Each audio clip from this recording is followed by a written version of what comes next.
Well, do you want to do the intro? You want me to do the intro? You can do it. Okay. This is your day. Oh, today's my day finally? Yeah. I finally get a day? Yeah, just this morning. Well, what is going on, guys? Today we are back with another video. It is me, and we have the beautiful lady Shelbster with today. Thank you. She told me to say beautiful lady. No, you didn't. But yeah, we're out here today, and today's video, I'm gonna get the troll down right away here, is gonna kind of be a continuation of a video we shot last week, which was how to troll walleyes like a pro. And after watching that video and reading the comments, it seems like a lot of people like the video, which is good, but there's just so much else, I guess, that goes into trolling. And last video we filmed was kind of a lot of like very basic premises or very basic things to do. You know, obviously patterning fish, getting all the same lures out, same depths, everything like that. This video is going to be a little bit more on like how you set up a spread, how you tweak your spread to catch more fish here and there and things like that. So these two videos together should just have a pile of information right now. Shelby, what do you have to say? That I'm already hungry. Shelby's already hungry, and I know you just absolutely love to troll. Yeah. Shelby hates trolling. Common knowledge, I hate trolling. Shelby hates trolling, but it is such an incredibly effective way to catch fish. So stay tuned. We're going to get a spread going on. Hopefully catch some big walleyes today, trolling. So I can go musky fishing. And then go musky fishing later. I don't know if that'll be in the video or not, but that's the goal. Catch some walleyes, get the video, then go musky fishing.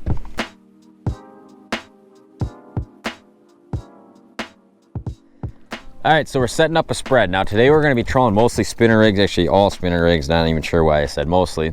But you know, when do you troll crankbaits, when do you troll spinners, when do you pull lead core, you know, all that kind of stuff.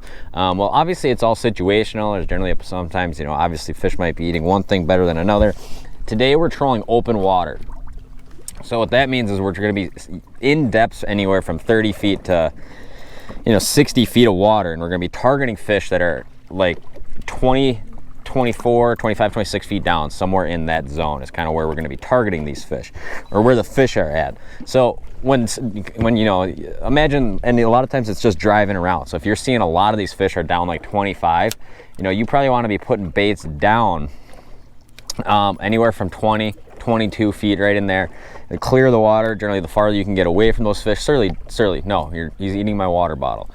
So we're patterning these fish based on their depth. That's the number one thing, and everything has a dive curve, and you can just look up. Today we're using a lot of 1 ounce bottom bouncers, so we're setting our baits down about that 22 foot depth zone, and then we'll obviously clip on the board. So the first rod you ever set out when you're running a spread is your farthest outside rod. This is going to be my outside board rod, so we're setting this out first, and you set it back obviously the desired distance, and then you clip the board on. So, you know, if we're letting everything out 70, you let it out 70 feet, which we're there right now, and then we take the planer board, we clip that on, and then we send this out.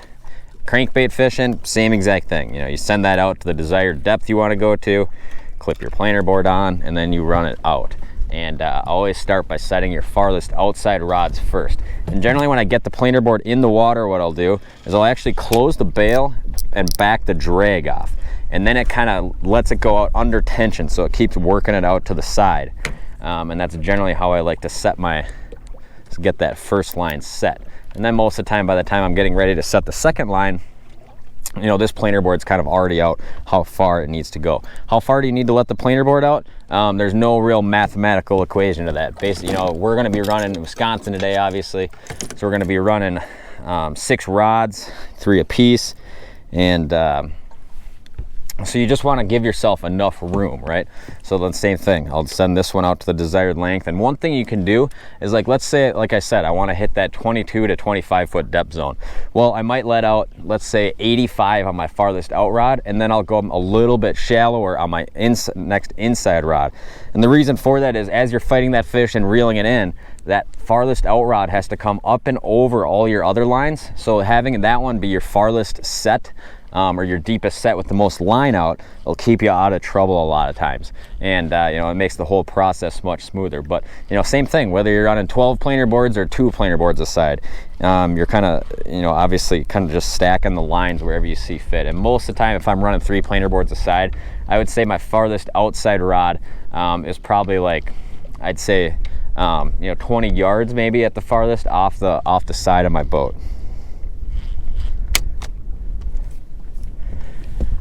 So another thing, kind of talking about planer boards here, is we're just setting up.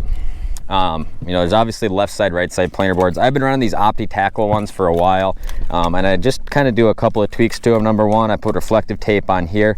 I put like a 3M Velcro pad on here that I put a light on when I'm trolling at night, and then I put the bigger OR offshore clip on the back, and I run the tattletales. Especially when I run spinners, I like the tattletales.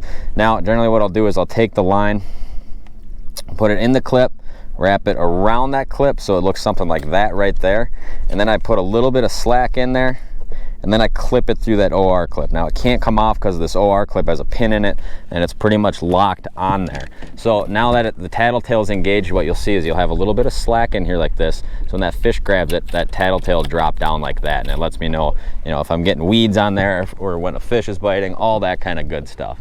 And then same thing, you know, this is our second rod in now. So I'm just gonna take this.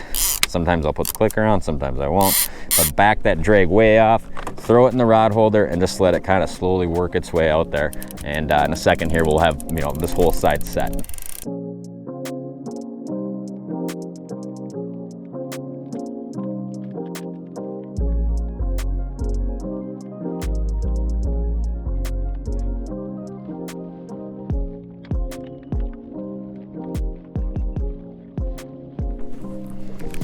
Hooked up. Number one, Shelby's on. Tighten this up just a touch, there you go. It's looking heavy, Shelbster. It's looking, feeling heavy. Just came through a huge pot of suspended fish off the left side. A lot of times you can kind of gauge, even over open water running side imaging. You know, we're out in 45 feet of water right now. We're running that side imaging, I can see all of those shadows out there in this soft bottom.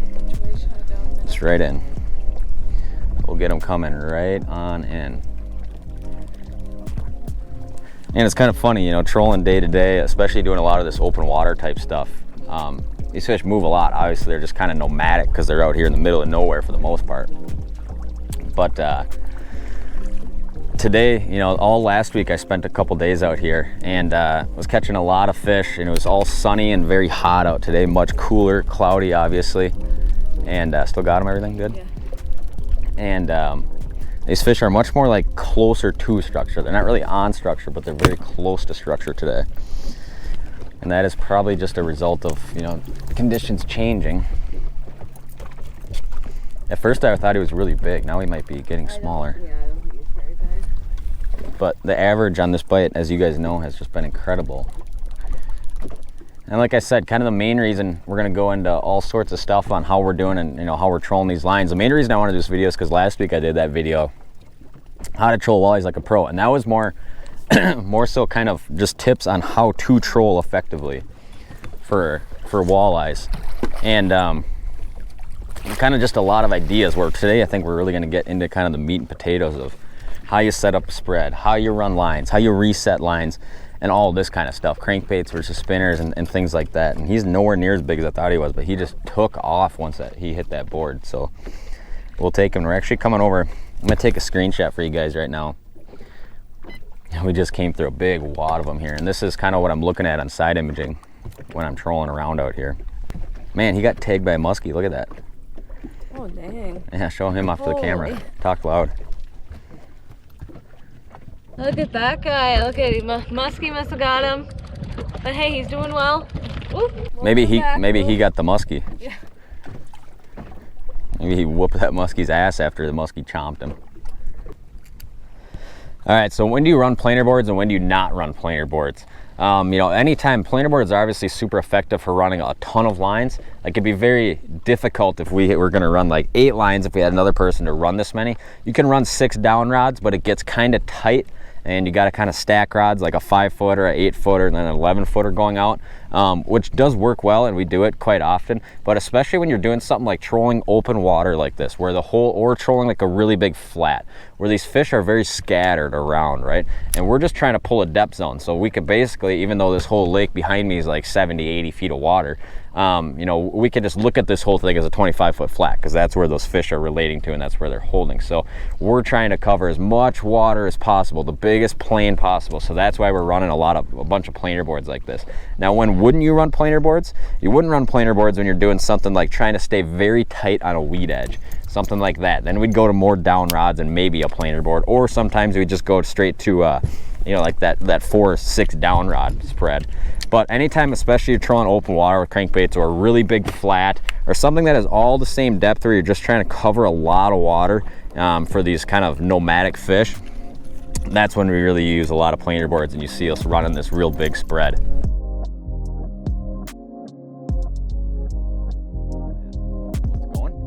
All right. If I can get it. Oh, yeah. All right, we got one, we think. For now, anyways. We had, all of a sudden just went through a big pot out there, and it was just like the fish were not hooking up. But this one seems pretty hooked up. A ton of bites. Yeah, I mean, we literally had like 4 fish, boom, boom, boom, boom, boom, just all right there. And this one hopefully finds its way into the boat. And the first like half of this pass, we were just like not around fish, and I was like, oh, it looks terrible out here, it looks terrible out here. Now we're just in a mountain of fish. Now it's like Feels nice. rods going off all over the place. Pretty much all of our board rods are getting hit, and we have not had one yet on a Get over here. down rod. That one's long rod, so you're gonna have to back up. He's coming in just all outside because we're kind of cornering here. All right, there you go, Shelby. You're straight to the fish. Straight to the fish here, Shelter. And this one's on a smiley blade, slow death hook, and then a little stinger on there. We'll just take our time, and this fish should easily find its way into the boat here, Shelby. No pressure though. No pressure at all, right? Yeah. Does it feel big? Yeah. It's looking big. It's looking right. Or are you gonna? I don't know. Okay. He's wanting to go. Okay, just keep him outside then.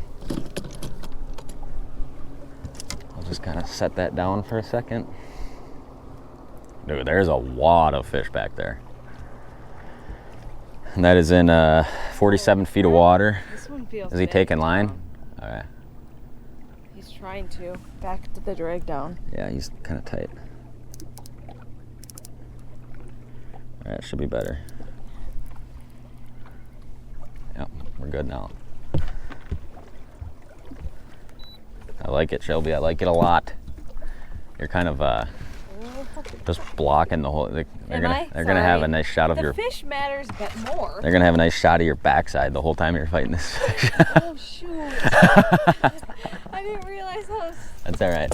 low it is. Sorry, guys. He's coming up. He's coming up here. Just keep him coming, all right? Yep. Oh, he's a really nice one, Shelby. Oh God! Don't tell me that. All right, I'm gonna do a little Oh God! up and over you here. Holy crap! It's a walleye. Yep, it's a walleye. Fighting like a bass. Dude, I told you, man. These are the average.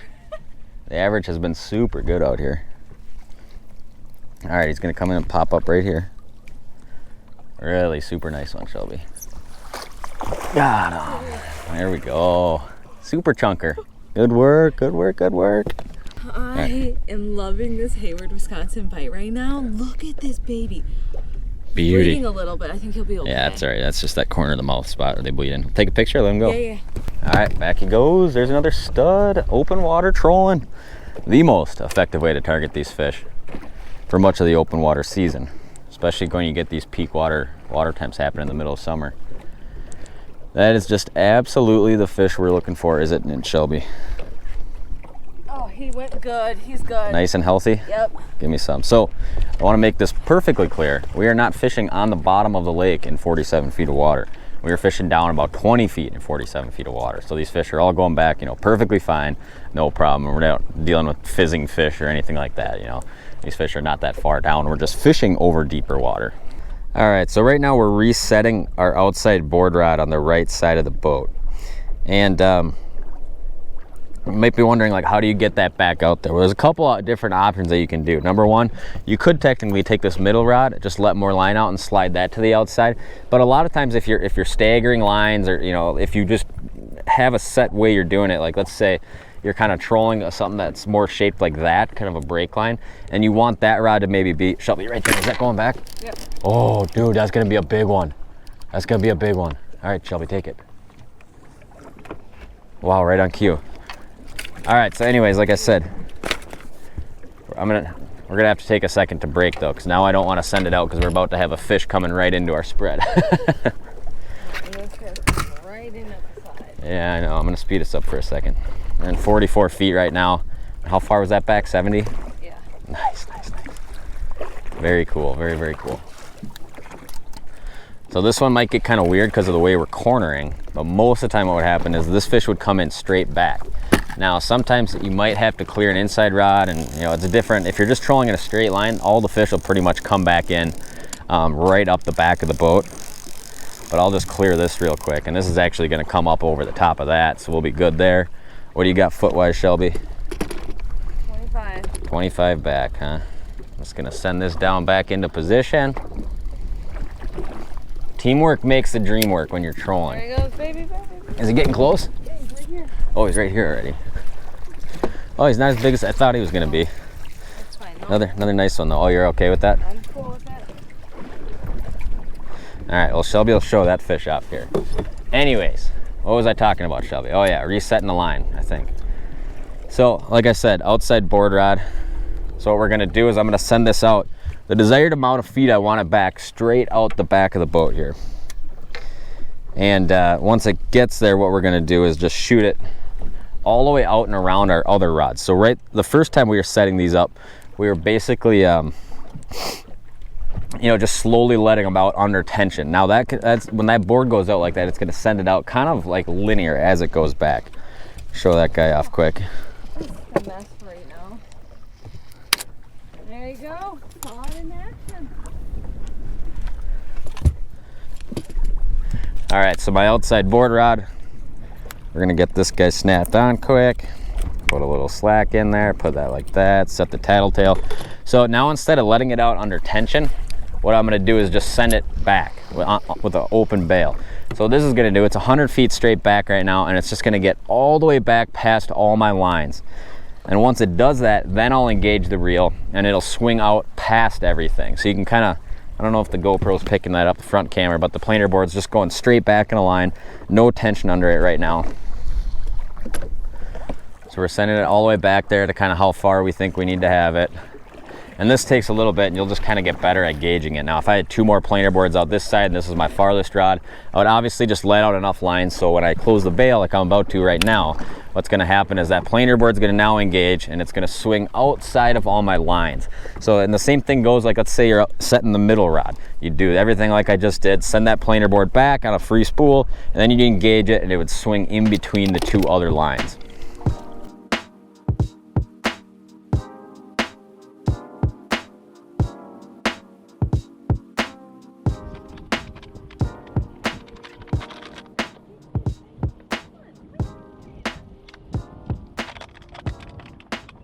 That one's really on. That one tanked it back, didn't it? Yeah, it did. Oh my gosh, that thing is tight like a piano wire right now. Just take your time. Back off that drag if you feel like you have to. That one just throttled it. This is gonna be another big one. Another good one. Well, they probably won't make the videos, but we had like a series of boom, boom, boom, bunch of fish, and then we were reeling them in and they just came off. But they're eating it. We're going super slow with the spinners today, and I think that's it's kind of been what they've been seeming to want, and that can kind of complicate things as far as hooking up and keeping fish on goes. But we're getting it done. We're not doing too shabby, Shelbster, are we? Oh. And this one is a slow death hook with a purple Colorado blade. Oh, Shelbster, it's a really good one. It's a really good one. Keep them coming. Keep them coming. Oh, is he nice, Shelby? He's really nice. Oh, yeah. Nice, pretty one. Look at these walleye, Shelbster. Jeez. Pretty solid average, huh? Yeah. Are you satisfied with it? I'm satisfied. I just want to make sure that the fishing's always good enough for you when we're out here, you know? Yep. Well, I'll let you mess with that, and then we'll give you guys a look. Is that a nice one? We are catching monsters. I mean, I think it's pretty crazy. Yeah. Catching them left and right. I mean, we've lost a lot. Like Tom said, we were going really slow, but Yeah, I'm not sure what's up with that. Catching beautiful fish. though. Studs when we're getting them. Yeah. Awesome. All right, beauty. Let him go. Let's do it again. Shelbster's just, oh, hang on. You hooked your foot. Did I? Tangled around a spinner rig. At least the hook did not get you. Oh, that hurt my knee. knee really bad. Oh, I hurt your knee. Well, you could have been hooked, so. Now, one of the biggest things when you're getting ready to troll or starting to troll, or just kind of, you know, getting on the lake and contemplating what's going to be the best option to do, is visualizing, connecting the dots, right? So you might come out here and there might be, let's just say you're on a huge flat out here, right? And there's just a whole bunch of different sweet spots, and you know, you're driving around, you're seeing fish here, you're seeing fish here, you're seeing fish holding to this, you're seeing fish holding to this, you're seeing fish out in open water. Well, one of the big things that'll dictate kind of if you're going to troll or not is, number one, are the fish spread out? Because if you're on a very big piece of structure and all the fish are clumped up right here and right here, you know, 300 yards apart from each other, wouldn't make sense to troll in that situation. It'd make more sense to fish those fish in a different way, where you're just kind of more keeping your bait in those fish for the longest period of time. Now, doing something like we're doing today, where we're out over open water, this would be very difficult to cast these fish because they're very, very spread out, and they're not orienting themselves on any piece of structure. So let's say you get into that huge piece of structure. Maybe it's spring, maybe it's 5 feet of water where this flat is where the fish are holding. Maybe it's summer where it's 22 feet. And for this purpose of this video, let's just say it's summer. All these fish are kind of relating to, let's say, that 20 to 25 foot zone. Well, you already can cross one thing off the list that you need in order to troll. Those fish are all holding at a similar depth zone. If it's all over the place like this, it's going to be tough to troll those fish. So, like I said, let's say these fish are really in that 20, 25 foot zone. So that makes it easy. We can basically put all of our rods about 20 feet down, and we're going to be right in those fish. Now, number two, like I said, are they all spread out, or are they all holding, like in very small isolated spots? Generally, the reason guys do so much trolling in the middle of summer is these fish get very spread out on deeper flats and deeper structure. Whether that's a Lake of the Woods thing where they pull a lot of lead core out in the mud, whether that's Mille Lacs where, you know, spinner rigs are super popular, whether that's a lot of bodies of water like this where you're trolling suspended fish with spinner rigs. You know, these fish are generally all at a similar depth and they're spread out over large areas, and that's a pretty common thing to see in summertime, and that's the one reason that it's so effective this time of year. Now, how are you setting up to troll? That's going to vary quite a bit too. We're in open water. Like I said, we're trying to spread baits very far apart. If you're trolling a weed line and you're in a scenario where all these fish are just jam-packed on this weed edge, it wouldn't make sense to go like this, where we're trolling this spread that's very spread out. In that situation, we'd put all of our down rods down and we'd troll, you know, we'd keep as many baits as possible going right through those fish at the same time. So how you set up your spread and whether you're going to troll or not is basically primarily dictated in how those fish are set up. So when it comes to making a trolling spread and really considering whether trolling is an option a lot, you know, look for those kind of things. Like I said, are the fish packed together? Are they spread out? Are they at a whole bunch of different depths, or are they at the same depth?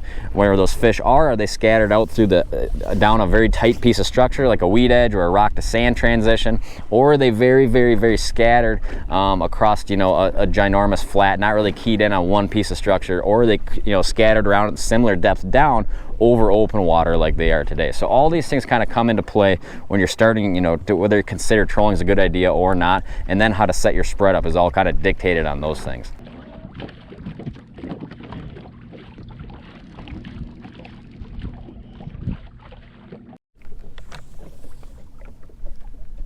Right there, Shelbster. Crank on him, he's coming. All right, got him. Am I getting too into it for you? No, it's fine. Should we let everybody know? We got one! We got a fish on! Whole bunch of boats just doing the same thing we're doing out here now. It's always super awesome when that happens. I forgot you had sole rights. I have sole rights to doing this, Shelby. Nobody else should be out here on this lake. Nah, I'm joking. It's just kind of what happens when you give out information. But, you know, everybody's got to make a living, right? Even Surly. Yep. I just happen to make a living giving away information. No, it's always just funny on these inland lakes when you actually see people open water trolling, because it used to be so rarely would I ever see anybody doing this. But we're hooked up again. Obviously, incredibly effective way to fish. I don't think this is going to be Stud McDaddy, but it'll be another nice walleye. Might hurt our average a little bit with this one. But a fish is a fish, am I right? They all gotta eat. I promised Shelby once we got this video done, we'd go muskie fishing. So I'm sure she is excited that she's reeling in another fish, so you can go muskie fishing. To go muskie fishing. Yeah, a lot of pressure though. Yeah, I know. Just so. A lot of pressure, Shelby. Anything could happen right now. Could lose it. Could spend an hour trying to get another one. Just keep them coming. Keep them coming. I'm just gonna flip him. He's a little guy. He's one of the rare eaters that you catch doing this pattern. So there we go. There's another nice walleye in the boat. Well, little guy. Hey, this means I get to go musky fishing, so I'm good with that. Heck yeah, good work catching plenty of walleyes doing the basin troll. Do it.